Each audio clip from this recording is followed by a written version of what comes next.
Hello and welcome to part 2 of the end-grain jig. Now the fun begins.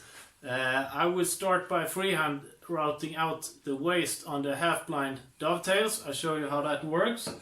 Then I will continue with some template routing. I will route a round tenon out of round stock in a very precise way. And I will finish up with also a template routed joint, a corner dovetail joint. Routing out the waist on half-blind dovetails. I'm talking about these hatched areas here that will be removed. I will use a fence on the router to make sure that I hit this line in here perfectly. The depth will be set to this line here, and I will stay within these lines but as close as I can.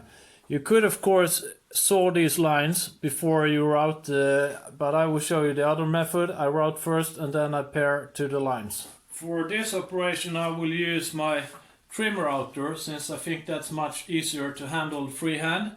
This is the fence that I'm talking about that will be referencing the front edge of the jig to make sure that I hit this in a line here of the dovetail. I inserted a quite long router bit, and that is to have better visibility when I'm doing this freehand routing. I should also point out that freehand routing end grain is much easier than long grain, where the router would take you for a ride. Here it's quite easy to control it freehand. This will be interesting since I have the camera between myself and the router, but let's give it a try.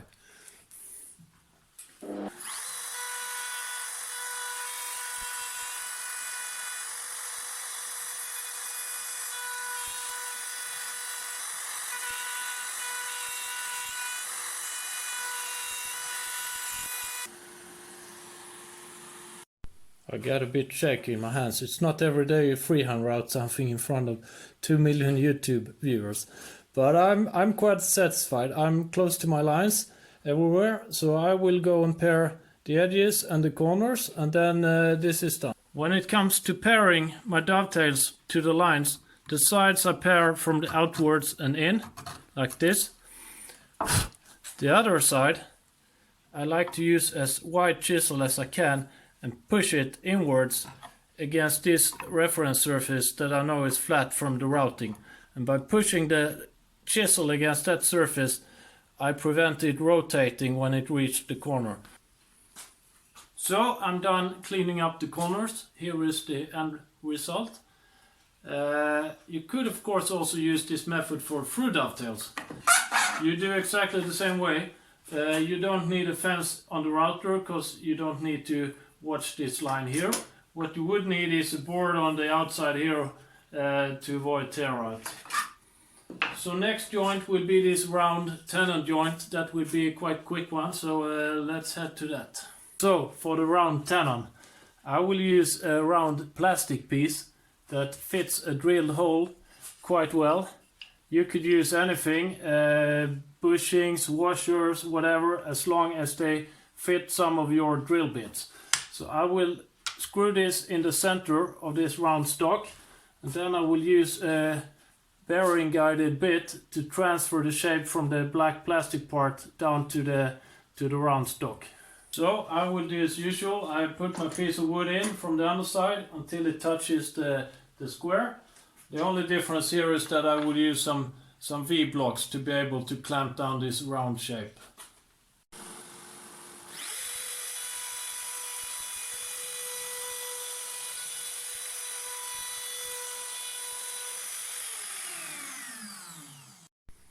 If you've reached the end of the travel in your router and you think your tenon is not long enough, what you could do is to remove the plastic piece, move your stock upwards, and then use the freshly cut surface as a template and continue routing a longer tenon. So testing. Drill hole, freshly cut tenon, snug fit, won't come apart. Of course you need to cut off this portion here that sticks out so you don't see the screw hole, but I leave that to you to do.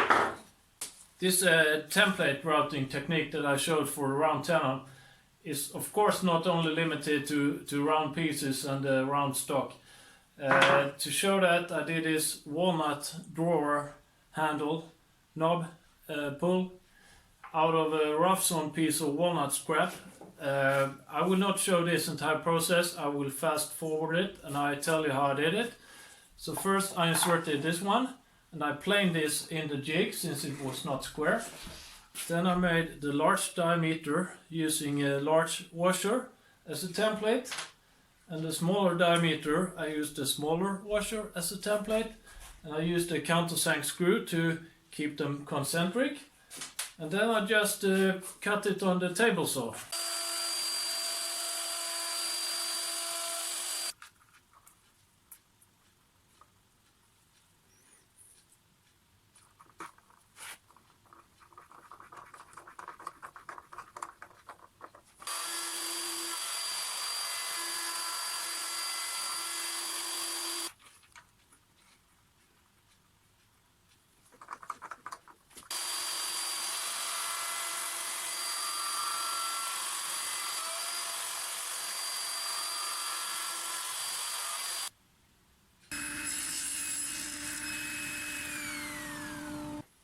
The final joint in this end-grain jig marathon will be this corner dovetail joint, and the tactics for making that is that I first remove most of the waste on the bandsaw, then I will route the tails on the router table, and with the same height setting on the router table I will make a template that perfectly matches the tails.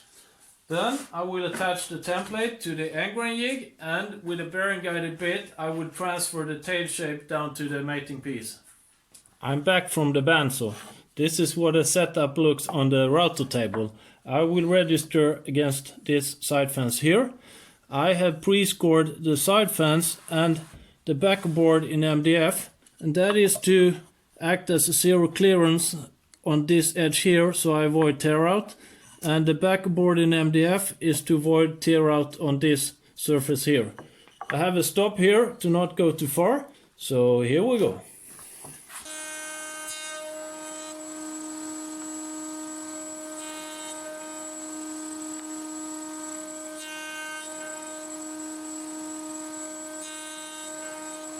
Tear out free routing on all surfaces as I can see it. This is the setup for routing the template. The white part is the backup board, the MDF is the template. So I will start by routing this side here, then I will flip the template and route the other side. And the reason for that is if I would route this side in this setup I would have massive tear out. So after it's flipped I will use my dial indicator and fine tune it to the freshly cut tailpiece.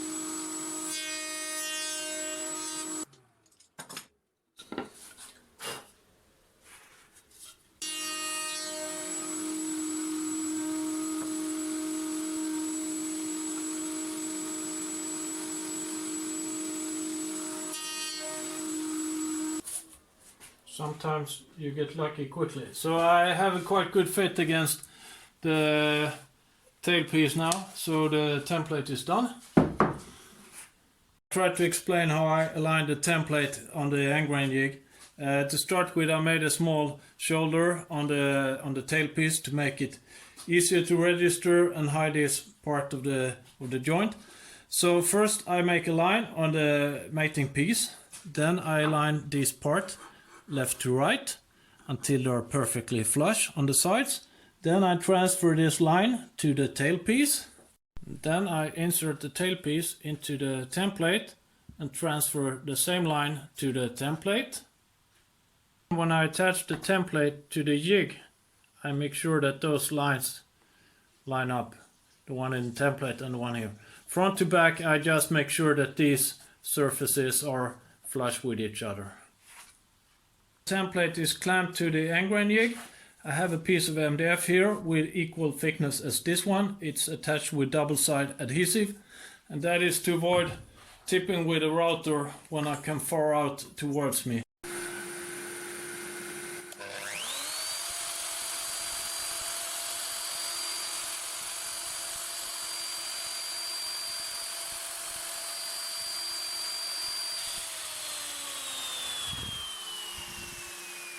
I'm done with the routing and it looks quite okay. What you could do here before you remove the template is to use it as a guide for the chisel when you chop out the corners. I'm done cleaning up the corners. The fit towards the tailpiece is quite snug and nice looking. Would I go through this entire process to make a template and so on if I would make one or two of these? No, I would most likely cut it by hand. And the same goes for some of the other joints that I've shown.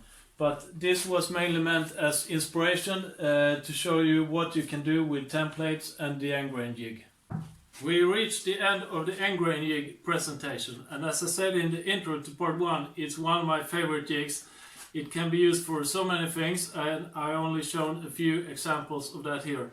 If you intend to build something like this, I recommend you make a dust port also on the other side, so you have 2 dust ports. That would improve dust extraction for some operations. Except from that, it's a fantastic jig, and I hope you enjoyed watching this. Thank you very much.